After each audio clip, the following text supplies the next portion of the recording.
Janapriya upscale 2 BHK 45 lakhs, 3 BHK 60 lakhs మాత్రమే. సితారా సైనిక్పురి.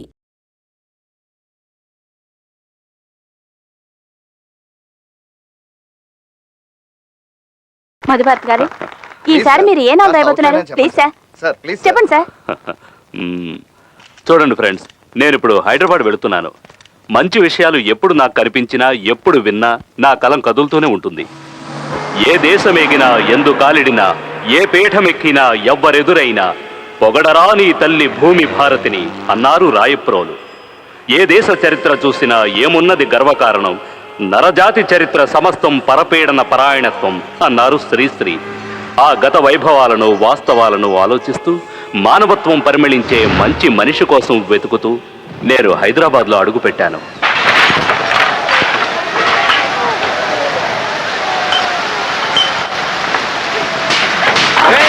ఈ ఏరియాలో ఉన్న వాళ్ళందరినీ కొట్టి చంపండి.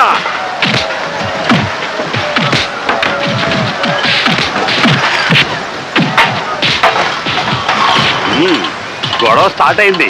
ఏంటి సార్? మొదలైంది సార్, మొదలైపోయింది సార్, మొదలైంది. దీనికి రెడ్డికి వార్ స్టార్ట్ అయిపోయింది సార్. గాంధీ మాటలు పట్టుకొచ్చిన ఈ దేశాన్ని ఏం చేయలేడు.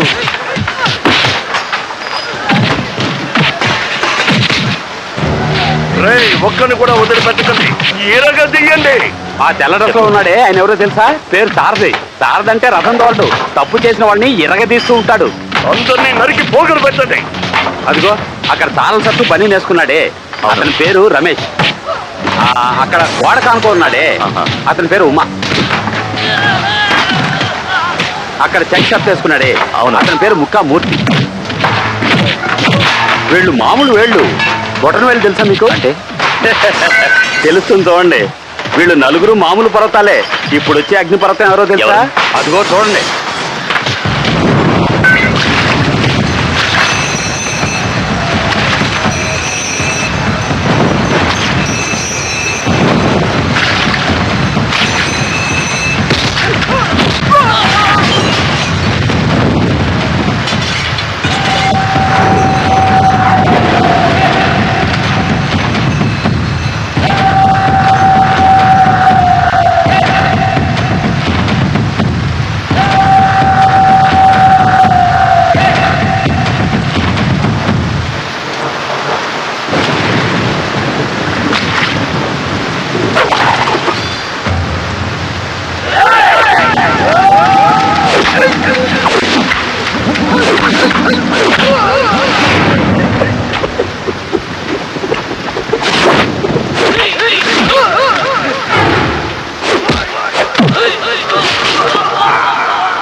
నేను చెప్పేది జాగ్రత్తగా వినండి.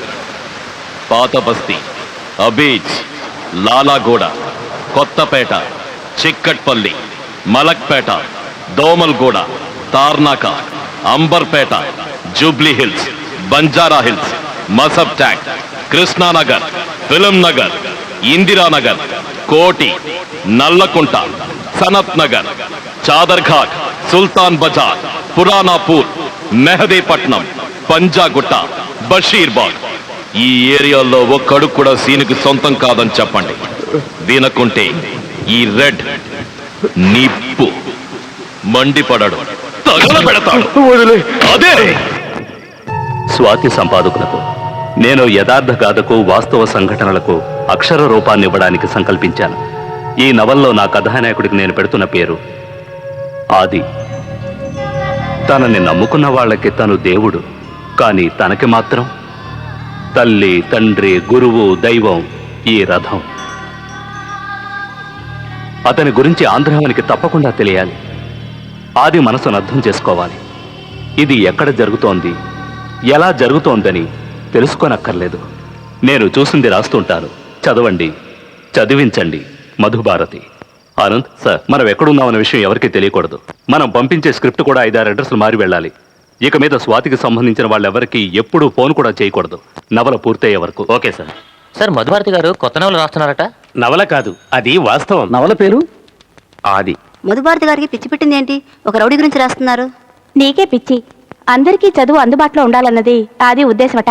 డొనేషన్స్ అడిగే స్కూల్స్ కు వెళ్లి గొడవ చేసి ఫ్రీగా సీట్లు ఇప్పిస్తున్నారట. నా దృష్టిలో ఆది ఈజ్ గ్రేట్.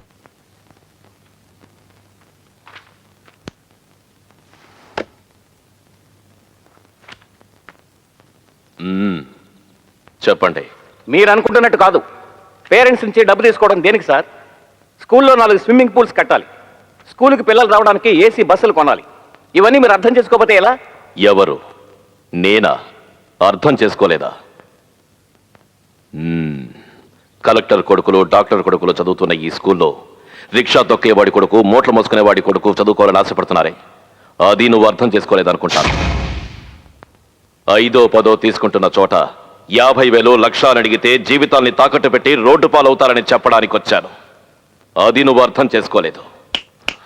రేయ్, 1వ తరగతి చదవడానికి ఎందుకురా 50,000? చెప్పు. మరి డబ్బు లేకుండా ఇంత పెద్ద స్కూల్ మేము ఎలా రన్ చేయగలం? చెయ్యొచ్చు. 2 నగల కొట్లు, 4 థియేటర్లు, ఒక షాపింగ్ కాంప్లెక్స్, ఏరియాకి 3 ఇళ్లంటూ సంపాదించారుగా. అవి చాలు. ఉన్న డబ్బుతో లేని వాళ్ళకి చదువు చెప్పించండి. చదువుకి క్యాష్ కావాలంటే నేను ఇస్తాను. చదువుని క్యాష్ చేసుకోవాలనుకుంటే నేను చచ్చినా ఇవ్వను. ఇప్పుడు చదువు ఖరీదు ఎక్కువైంది. అసలు చదువు అంటే ఏమిటని మీ ఉద్దేశం? ఉద్దేశం రెడ్ అనే ఉద్దేశం. R for revolution, E for education, D for development అనే ఉద్దేశం. ఈ 3 ముక్కల ఇంగ్లీష్ తెలుసన్న ఉద్దేశం. అందరి బతుకుల్లోనూ అక్షర దీపాలు వెలగాలని ఆశీర్వదిస్తోంది సరస్వతి. ఆ దీపం మారిపోకూడదన్న ఉద్దేశం. ఆంధ్రప్రదేశ్ ని హైటెక్ స్టేట్ గా మార్చాలనే ఉద్దేశం. రతనాల సీమ కావాలనే ఉద్దేశం. లేని వాళ్ల తలరాతల్ని మార్చాలనే ఉద్దేశం. బిచ్చమెత్తైనా చదువుకోవాలని లక్ష్య సాధకుడి ఉద్దేశం. కానీ చదువుకోవడానికి వచ్చే వాళ్ళు బిచ్చమెత్తాలన్నదే మీ ఉద్దేశం. తెలుగు జాతి వెలుగు కోసం నా రక్తాన్ని ఇవ్వాలన్నదే నా ఉద్దేశం. నేను సైతం ప్రపంచాగ్నికి సమిధినొక్కటి ఆహుతి ఇవ్వాలన్న నా ఉద్దేశం. ఈ ఉద్దేశం వేరా ఈ రెడ్ ఊపిరి. మరి మమ్మల్ని ఏం చేయమంటారు? నేను చెప్పినట్టు మీరు చెయ్యాలి. అలా చెయ్యకుంటే? రెడ్డు, వీళ్ళతో ఛానల్ 2లో మాట్లాడు, సీట్లు అడుగు. లేదన్నారనుకో వీళ్ళ షేపులు మారతాయని చెప్పు. జైళ్ల ఇటుకలతో పాఠశాలలు కట్టమని పెద్దలు చెప్పారు. కానీ నీ మాటలు వింటుంటే ఈ పాఠశాల ఇటుకలతో నీకు సమాధి కట్టాలని నేను అనుకుంటున్నాను. ఏమిటి బెదిరిస్తున్నావా? అక్షరాలు నేర్పే గురువుల కాళ్ళు కడగాలనుకునే నన్నా మాట అంటున్నావు. పాఠాలు చెప్పే పంతుడు గనక ఓర్పుతో మాట్లాడుతున్నాను. ఏయ్, ఆ దరిద్రులకు సపోర్ట్ చేయడానికి నువ్వెవరు? 100 కోట్ల మందిలో ఒక్కండి, 6 కోట్ల ఆంధ్రుల బలాన్ని.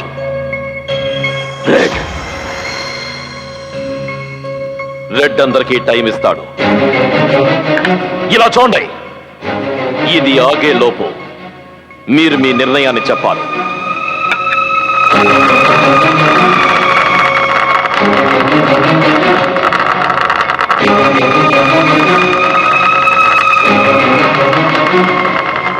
మనం ఒప్పుకోవడమే మంచిదనుకుంటాను. మీరు చెప్పినట్టే చేస్తాం. అదే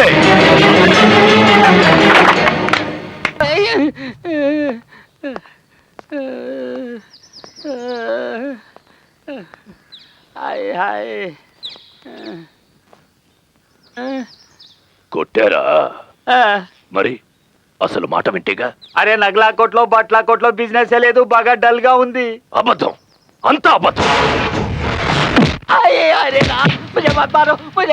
బ్రిటిష్ వాళ్ళ కాలంలో, దట్ ఇస్ బిఫోర్ 1947, जरा मेहरबानी करके चादरघाट रोड में एक छोटा सा दुकान डालने के लिए जगह दे दो साहब. राजस्थान से सारे ऊंट बेच के आ गया मैं साहब, प्लीज साहब, ప్లీజ్ ప్లీజ్. మీరు ఎలాగైనా చాదర్ఘాట్ రోడ్లో కొట్టు పెట్టుకోవడానికి కాస్త చోటు ఇవ్వండి సార్. రాజస్థాన్లో ఉన్నదంతా అమ్ముకొని వచ్చాను sir, please sir, please please.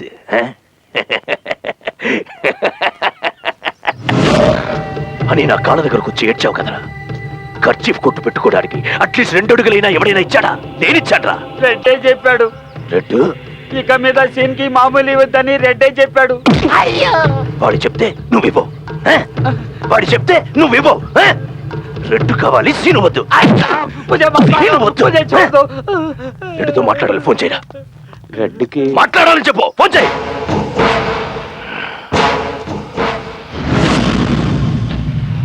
ఏమిటయ్యా ఇది? ఎవరిని అడిగినా రెడ్డు రెడ్డు అంటున్నారు. బెదిరించావా?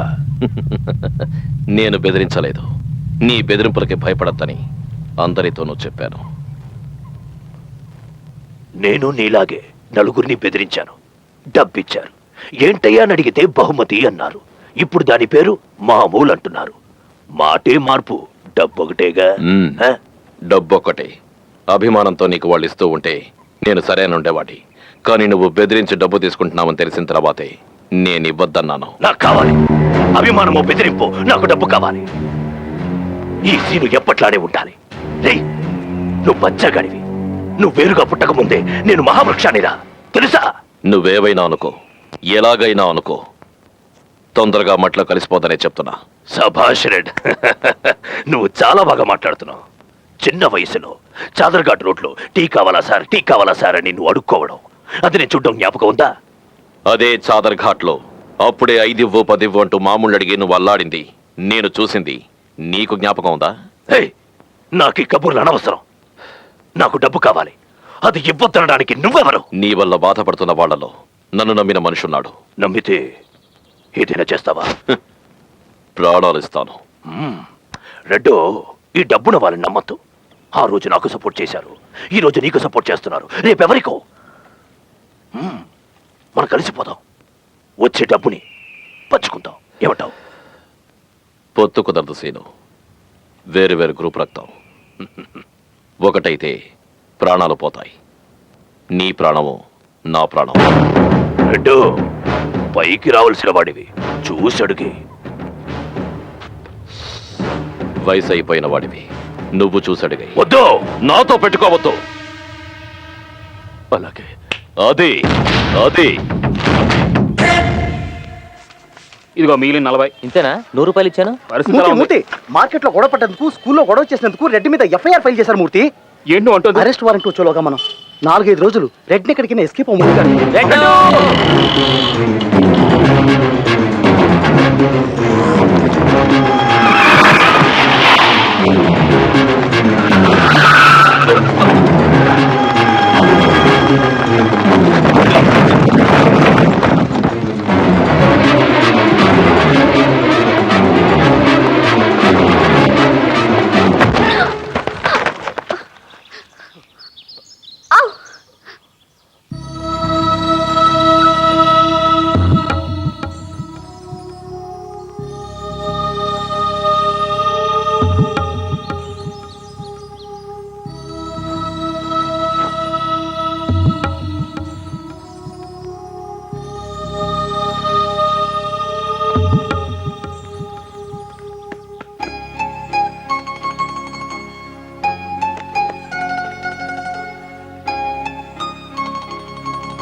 తప్పుకోరా. రెడ్డి మీద కంప్లైంట్ ఇస్తావా? రెడ్డి జైల్లో పెట్టిస్తావా? కంప్లైంట్ వేడిగా ఇవ్వే. ఈ వేడి చాలా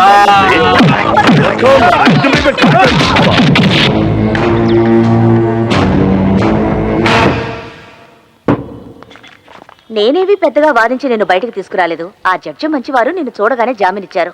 ఎవరు చెప్పారు? నా మీద కేసు పెట్టిన పోలీసులే కేసు వాపస్ తీసుకున్నారు. అందుకే ఈజీ అయింది. సరే అది వదిలే, ఇంకోసారి మళ్ళీ తప్పు చేయకు. ఇప్పుడు నేనేం చేయాలి? ఇలా గొడవలు, పంచాయతీ పెట్టడాలు ఇవన్నీ తగ్గించుకో. చేస్తారు, మంచి వాళ్ళందరూ చేస్తారు. వాళ్ళంతా నీ ఆదుకోవడానికి నువ్వేమైనా దేవుడువా? అవునండి అని ఆయన అనుకోవడం లేదు, మేమందరం అనుకుంటున్నాం. ఎవరు ఏమనుకున్నా సరే ఇది చట్ట ప్రకారం నేరం. మీ మనసును అడిగి చెప్పండి, నేను చేస్తున్నది కరెక్టా తప్పా? అది కాదు. అది చాలు, వస్తాను. నేను నీ మంచికేగా చెప్తున్నాను. ఏమిటి నారాయణ? ఉండండి బాబు, దిష్టి తీసేస్తాను. ఇరుగు దిష్టి, పొరుగు దిష్టి, ఆల దిష్టి, ఇల దిష్టి. నారాయణ ఏమిటిది? సరే ఇంటికి వెళ్లే ముందు గుడికి వెళ్ళు, అప్పుడే నీకు బుద్ధిస్తుంది. గుడికేగా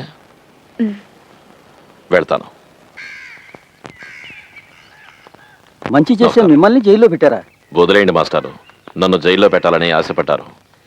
నేను ఎవరి ఆశనే కాదన్ను కదా. పిల్లలు ఎలా ఉన్నారు? పసిపిల్లలు. మీరు కనిపించిన తర్వాతే అన్నం తింటామని చెప్పారు.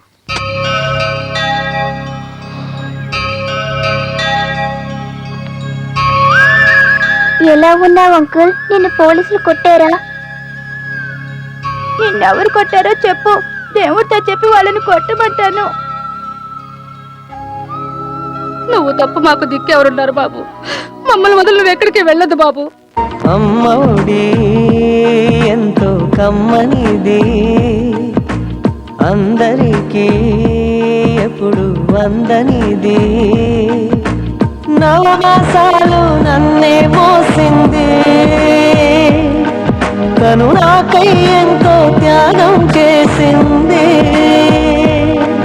నీ పేరు తెంచుకున్న ఈ జన్మ నీ ప్రేమ పంచుకొనలేదమ్మా. తను గాయాలు ఆరేను, ఈ మనసులో గాయమారేనా?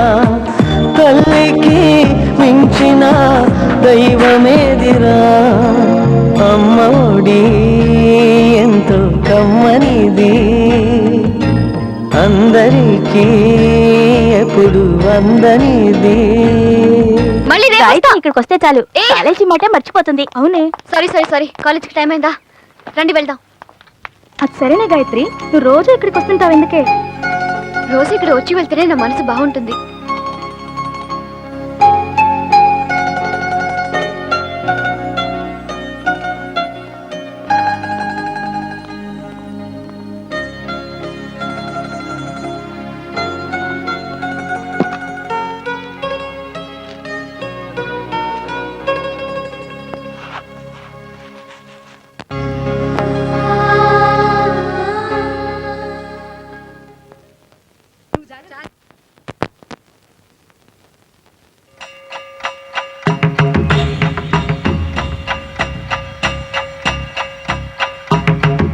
రెడ్డు పుల్లా వీరయ్య వచ్చాడు. ఏంటట? తెలీదు, కనుక్కున్నాం. రావయ్యా. రెడ్డు, నేను జూబ్లీ హిల్స్ లో సిమ్రాన్ వైన్ షాప్ అని 60 లక్షలెట్టి పాడుకున్నాను. ఆ ఏరియా ఎస్ఐ గడు ఉన్నాడే, 7 గంటలకు కొట్టు మూసే 7:30కే మూసేయని నన్ను ఏపించి తినేస్తున్నాడు. మంచిగా చెప్తున్నాడు. మూసే. నువ్వే అలా అంటే ఎలా? ఇప్పుడు బాటిల్ అమ్ముతుంటే ₹10 మిగులుతుంది. ఈ మధ్య కుర్నాయాల్లో క్వార్టర్ కొనుక్కుని 4 తాగేస్తున్నారు. అందులోనూ సగం మంది తాగుడు మానేస్తున్నారని నా చెవిని పడింది. ఈ వ్యవహారం కనుక ఇలా సాగిందంటే ఈ తాగుబోతునాయాలనే టార్చ్ లైట్ వేసి ఎతకాల్సి వస్తుంది. సరదాగా పన్నెండు ఇంటి దాకా కొట్టు తెచ్చుందనుకో, నేను ఏదో మెల్లగా పైకి లేస్తాను. నీ సంగతి సరే, కానీ జనం నువ్వు ఆర్డర్ వేసావంటే నేను 100 మంది పిల్లలకి స్కూల్ ఫీజు కడతాను, 60 మంది పిల్లలకి కాలేజ్ ఫీజు కడతాను, ఓ అబ్బాయిని ఐఏఎస్ దాకా చదివించేస్తాను. నీ పని అయిపోయినట్టే. లేని వాళ్ళ భయంలో ఆకలుంటుంది, కానీ నీలాంటి డబ్బున్న వాడి భయం వల్లకాటి వరకు వెంటాడుతుంది. రెడ్ ఉన్నాడు, భయపడకు. రేయ్, కల్తీ సరుకు అమ్మడం, ఇష్టం వచ్చినట్టు రేట్లు పెంచడం నాకిష్టం ఉండదు. పో. అలాగే నేను వస్తానా? రారా.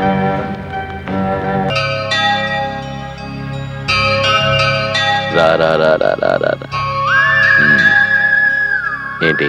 మా నాన్న రోజు ఎవరింటికైనా వెళ్ళి పాచి పని చేసి 10 రూపాయలు తీసుకురమ్మంటున్నాడు. నేను పాచి పని చెయ్యాలా, చదువుకోవాలా? చదువుకో. చదువుకుని ఏం చేస్తావు? కలెక్టర్ని కావాలని ఆశ. మరి నాకు రోజు 10 రూపాయలు ఎవరిస్తారు? నేనిస్తాను. కలెక్టర్ ఏం చేస్తావు? 33% చాలదు, 50% కావాలంటాను మా ఆడవాళ్ళకి.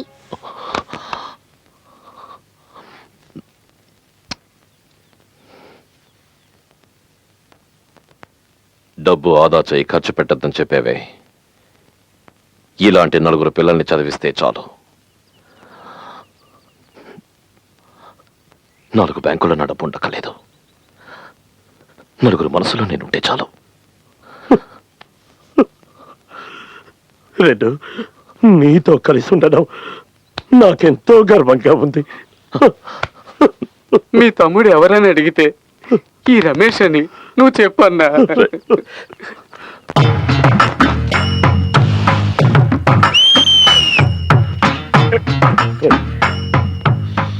మాయా, ఏంటి అడ్రస్ లేవు? నేను చూడ్డానికి రావచ్చుగా. ఏమిటి బట్టలు నువ్వును అసహ్యంగా? అవును, నీ బట్టలు వాడు కుడుతున్నాడు. ముందు వాడి చెప్పుతో కొట్టాలి. ఇక్కడికి వచ్చేవాళ్ళు కళ్ళు తాగడానికే రారు, నన్ను కూడా చూడ్డానికి వస్తారు. ఒక చెట్టు 9 చెట్లు తెలియదు, మిక్సింగ్ రాంగ్. అందుకని నీ ఇష్టం వచ్చినట్టు ఊరేగుతావా? మా నాన్నకి 3 భార్యలు, 11 మంది ఆడపిల్లలు. ఎలాగోలా కాలం గడపాలిగా. ఊరికెళ్ళి మాట్లాడి నన్ను ఏడిపించుకో. సరే, ఏదో అన్నాను అందుకని నువ్వు అలా ఏడవాలా? సారథి, త్వరగా ముగించుకుంటారా? అలాగే. అందరూ నవ్వితేనే అందంగా ఉంటారు, కానీ మాయ ఏడ్చిన అందంగానే ఉంటుంది. నువ్వు ఏడవతులే, నవ్వుతూ ఉంటావు.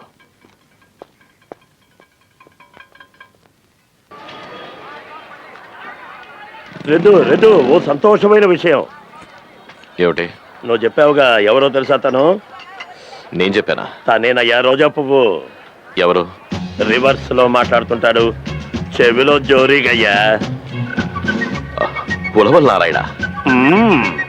తను మన దగ్గరకు వస్తుంటాడు, సరదాగా మాట్లాడుతుంటాడు, వెళ్తూ ఉంటాడు. కానీ వాళ్ళ ఇల్లు ఎక్కడో దూరం కదా, అందుకే వాళ్ళ కుటుంబం గురించి తెలియదు మనకు. కానీ వాళ్ళు ఉంటున్నది రెడ్ లైట్ ఏరియాలో అన్న. Red light ఏరియాలోనా?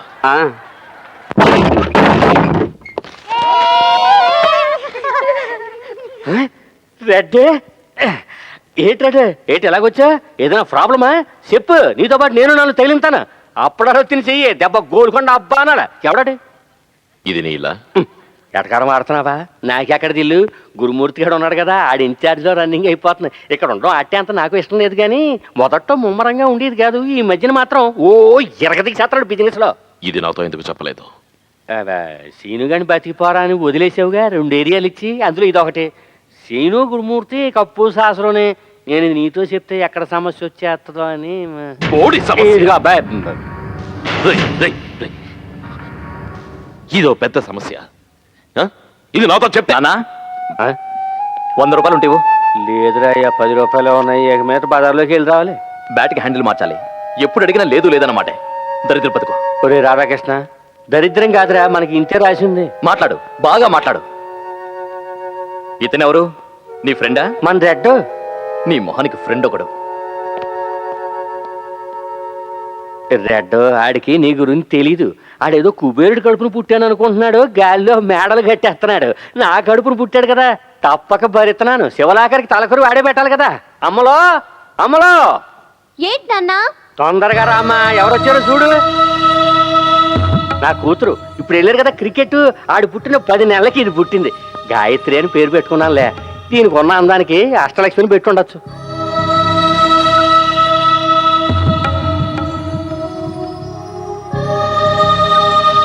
రెడ్ ఏంటి అలా చూస్తున్నావు? నిజంగా నా కూతురేనయ్యా. బ్రహ్మాండంగా చదువుకోండి. అమలో ఈయన ఎవరో తెలుసా? రెడ్ చదువుకోని లాయరు, పోలీసు కానీ పోలీసు. నారాయణ నువ్వు ఊరుకుందా? మాలో మేము అలాగే అనుకుంటాం. ఇలా చూడు, పెద్దాపురం నుంచి సైదాపురం వరకు నీలాంటి వాళ్ళని కొన్ని వందల మందిని చూశాను. నువ్వు ఇస్తానన్న 300 అక్కడ పెట్టేళ్ళు బే. మా ఇంట్లో ఎప్పుడూ ఇంతే, ఇలాంటి మాటలే వినిపిస్తాయి. పక్కనే బాబా గుడి, కానీ సుప్రభాతం కూడా వినిపించదు. పుట్టేటప్పుడే మూగదానిలా పుట్టాల్సింది. ఇదంతా చూడకుండా గుడ్డిదానిగా, వినకుండా చెవిటిదానిగా. ఏటమ్మా నువ్వు గుడ్డి శివుడు అనుకుంటాను? నీ నోట్లో చాలా మాటలు రావచ్చా? ఊళ్ళో వాళ్ళు ఏమనుకుంటున్నారో తెలుసా? అసలు ఆ పిల్ల నారాయణ కూతురు కాదు, బంగారం బొమ్మను గుళ్ళోంచి ఎత్తుకొచ్చాడు అనుకుంటున్నారు. ఏమి నారాయణ, ఓలోలు అమ్మడం మానే ఇప్పుడు బంగారు బొమ్మలు అమ్ముతా ఉంటా? అది సరేగానే బాడుగు సంగతి ఏమైంది నాయనా? ఏటి గురుమూర్తి, 15 రోజుల క్రితమేగా ఇచ్చాను. ఇదో నేను నీకెన్నిసార్లు చెప్పినాను, నా లెక్క ప్రకారం నెలకి 15 రోజులనే. మర్యాదగా డబ్బు ఇచ్చేసి, లేదంటే నీ 2 బంగారు బొమ్మలతో సరిపెట్టుకుంటా. బాగా అర్థం చేసుకో. నారాయణ నారాయణ, నీ బాక్స్ బద్దలు కొడతా.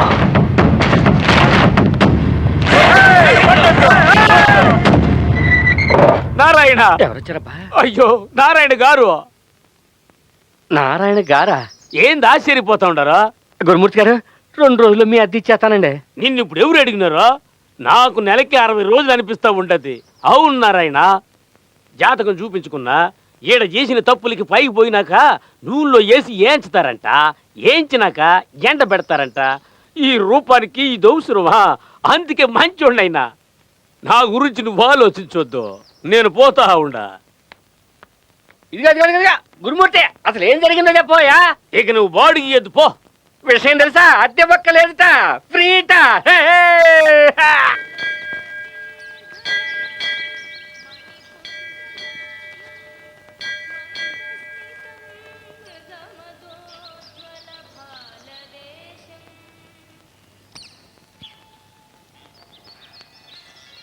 రెడ్, మా ఇంటి చుట్టూ జరిగిన తప్పుడు విషయాలన్నీ పోయాయి. ఇప్పుడే నాకు సంతోషంగా ఉంది. విభూతి తీసుకోండి. కుడి చేత్తో తీసుకోండి.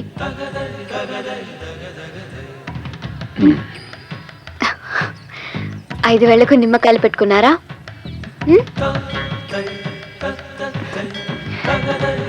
వస్తాను.